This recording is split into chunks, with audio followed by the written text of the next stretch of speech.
Juca, a notícia, né, que começa a nossa manhã e está na nossa manchete, para a gente começar a falar, né, sobre os temas que realmente são pertinentes da política, a gente, na factualidade, vai para o que o domingo nos apresenta. O domingo nos apresenta uma reorganização, as diretrizes de agendamento dentro das investigações da Polícia Federal no que toca a Jair Bolsonaro. Me chama a atenção que a Polícia Federal começa, a partir de agora do mês de junho, e parece que essa vai ser a tônica, a colocar dentro das pastas os crimes do Bolsonaro, porque a partir da saída do Bolsonaro do poder ficou tudo meio assim, né? A gente poderia sortear de A a Z qual o crime do Jair Bolsonaro, e aí pesca um lá, só que no caráter de investigação e de organização da Polícia Federal para avançar não só as oitivas do próprio Bolsonaro, quanto o caráter técnico todo, você precisa criar um grau de prioridade dos crimes mais graves, né? E também deixar com que haja um foco, porque, como eu digo, muitas vezes se apega a crimes do Bolsonaro que a gente sabe que não dá em nada, quando na verdade deveriam estar focando em crimes dos quais pode corresponder a sua penalização, que é algo que o Estado de Direito precisa. Eu insisto, né? Eu insisto nessa fala inicial, para nós tirarmos a gripe, vou pegar a gripe do Juca, mas tirarmos a gripe da democracia, né? Que foi só um resfriado que o Bolsonaro tentou fazer virar uma Covid na democracia, mas foi só um resfriado, porque nós tivemos a vacina das instituições funcionando, mas para tirarmos a gripe da democracia, Bolsonaro precisa ser punido pela justiça. E isso vai mostrar o lugar de algumas coisas para os que virão. Mas daí se priorizou agora as investigações do 8 de janeiro, né? Onde tem que se investigar para responsabilizar ou não, e aí vou colocar aqui na condicionante, o mérito do Bolsonaro como uma das lideranças que inflou isso. Você imagina que isso, de fato, sendo organizado agora pela Polícia Federal, Juca, pode levar a uma celeridade de responsabilização do Bolsonaro e talvez até cana para ele? Seja bem-vindo. Então, Tiago, veja, é o que a gente espera, porque é como você disse, eu costumo dizer que se o Bolsonaro não é um serial killer, é pelo menos um criminoso em série. Você pode escolher, né, da escala, que crime você vai pegar para condená-lo. Claro que botar a democracia brasileira em risco foi o maior dos crimes. Uhum. Mas há outros, as joias surrupiadas, a negligência durante a epidemia de Covid, há diversos, as rachadinhas, que vende muito, né? E aí o que me preocupa, e isto é, infelizmente, um traço nacional, é a justiça, de alguma maneira, dar a entender que depende da circunstância política. Então, por um lado, aprisiona, no sentido figurado, o Bolsonaro com uma série de inquéritos, como se dissesse, não te meta besta, porque se te meteres, nós vamos pegar um desses inquéritos e te condenamos, mas deixa ele na geladeira para ver quais são as circunstâncias políticas que permitirão dar ou não um passo adiante. E a justiça, para esse aspecto, tem a velha imagem da justiça cega, surda e muda. Ela não tem que fazer avaliações do quadro político. Ponto. Alguém dirá, mas com Lula fizeram, né? Não fizeram.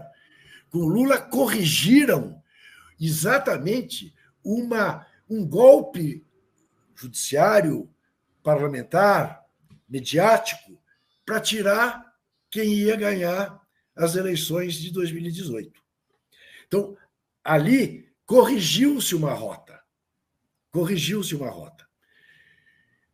O meu temor é o de que, diante da situação atual e de um crescimento de gente na rua em apoio às teses fascistoides que campeiam pelo Brasil afora, haja temor de puni-lo, haja um temor de colocá-lo no lugar onde ele deve ser colocado. Numa aposta, inclusive, de que o inelegível se torne elegível. Quer dizer, o primeiro passo foi dado, ele é inelegível. Acabou, então, essa preocupação não precisamos ter. Não, precisamos sim. Precisamos sim, e precisamos forçar para que a justiça não seja interrompida e o pegue onde deve pegá-lo, com todos os direitos que ele deve ter para se defender, diferentemente do que se fez com o Lula e com outros na esteira da Operação Lava Jato. Agora, para mim, Tiago, isto tudo está diretamente relacionado ao fato de que os progressistas não têm sido capazes de se mobilizar como as mulheres se mobilizaram para enterrar o PL do estuprador. É absolutamente essencial que se vá às ruas. É absolutamente essencial que o Partido dos Trabalhadores, que é o maior dos partidos progressistas, chame os seus filiados para ir à rua defender as pautas progressistas.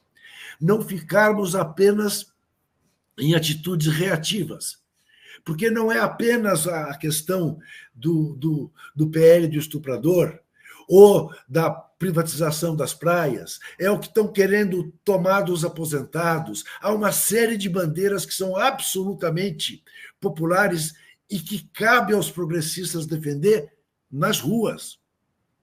Nas ruas. E o próprio presidente Lula, que tem uma capacidade de mobilização muito grande e que não pode temer que venha a ser chamado de chavista, de fazer democracia direta. Ele tem todo o direito de chamar aqueles que votaram nele para defender o mandato dele e para defender as ideias que levaram a população brasileira a escolhê-lo. Aí alguém diz, mas a margem é muito pequena. Sim, uma margem pequena na eleição mais roubada do Brasil. A gente sabe. É o único caso que houve na história brasileira do cara que perdeu no primeiro turno ter mais voto no segundo do que teve no primeiro, diminuir a diferença. Por quê? A gente sabe o que se fez naquele mês entre o primeiro turno e o segundo turno. Aquilo que se acusava a esquerda de fazer foi feito de maneira absolutamente pornográfica pela direita. Né? Gastou-se bilhões de reais para comprar votos para o inelegível. Então, eu acho isso. A minha posição nesse momento é de angústia com a pouca mobilização que se dá no Brasil em torno de defender as ideias que elegeram o presidente da República. E ele tem o direito de pedir às pessoas que vão às ruas para defendê-las. Convoque uma rede nacional de televisão e expõe isso tudo. Porque a gente sabe a capacidade que esta gente tem, por meio das mentiras que prega, de mobilizar as pessoas. Agora, enterrado o PL do estuprador, vieram com essa conversa do gabinete do ódio do PT. Ora, se existisse um gabinete do ódio do PT, os progressistas não apanhariam nas redes sociais como estão apanhando.